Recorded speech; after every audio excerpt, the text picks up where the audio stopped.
do not spend any of your Herda bonds at all until you roll on the standard banner. Let me explain. So if we take a look here at the standard banner, right, we go down to details. It's not just the characters, just like in Genshin.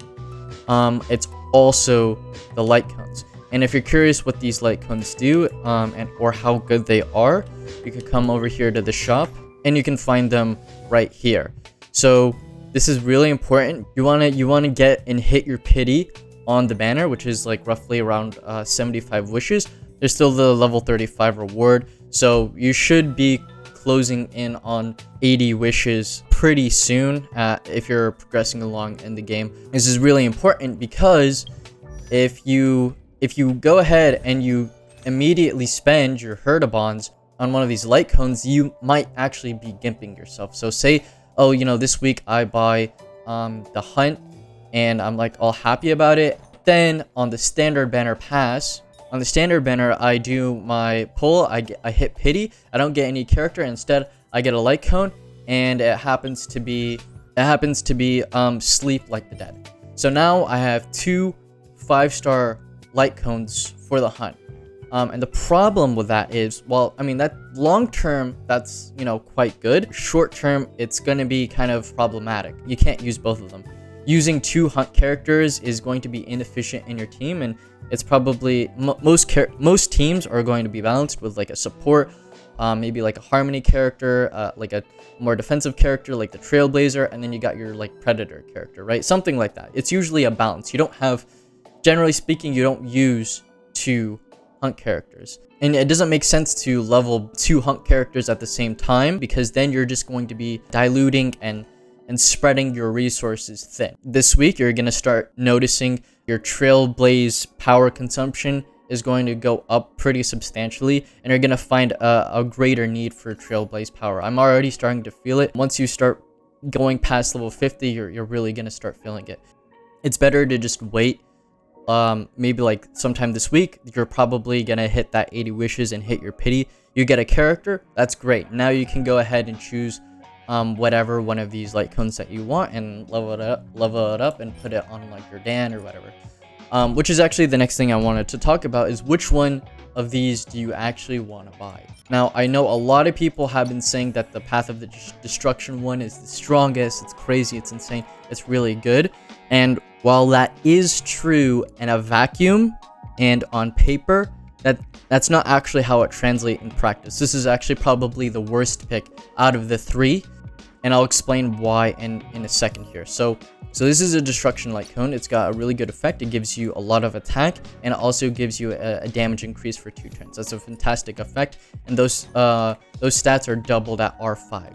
However, if we look at the destruction characters, they don't. It's a little bit sketchy to actually choose that 5-star light cone. So first off, you have Arlan. Now Arlan got severely nerfed from the beta, so his power is a little bit questionable. Hook is actually, I think, a pretty decent and solid character, especially if you rolled on the Sealy banner and you got a lot of like constellations on her. I think she can be a pretty potent character. Is she worth getting a 5-star light cone for? I'm not sure. Clara, I think Clara is actually worth getting a 5-star light cone on, but she's a standard banner character. And then, of course, the last destruction character, which is on here, the Trailblazer.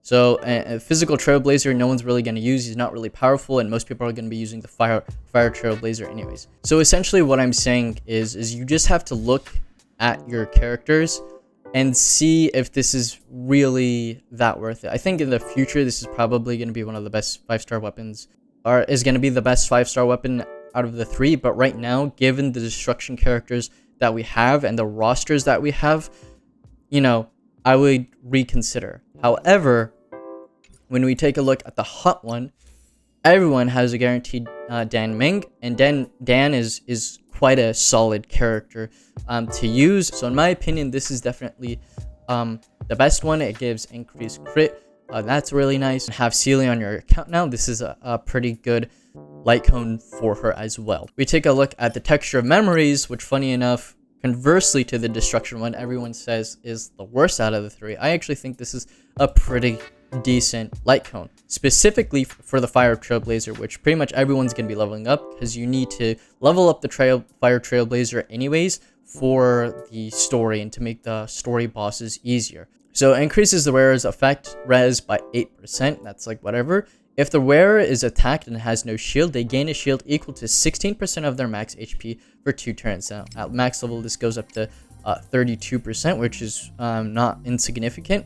The Fire Trailblazer has an AoE shield, which is great, but that shield isn't very strong. It's pretty weak. It's going to be negated in like 2 or 3 attacks. So the shield is going to be broken pretty often, and you're going to be reliably able to generate this shield every 3 turns. And on top of this, this max HP shield stacks with his current shield. So you can have a good uptime on these massive shields if you play and utilize this properly.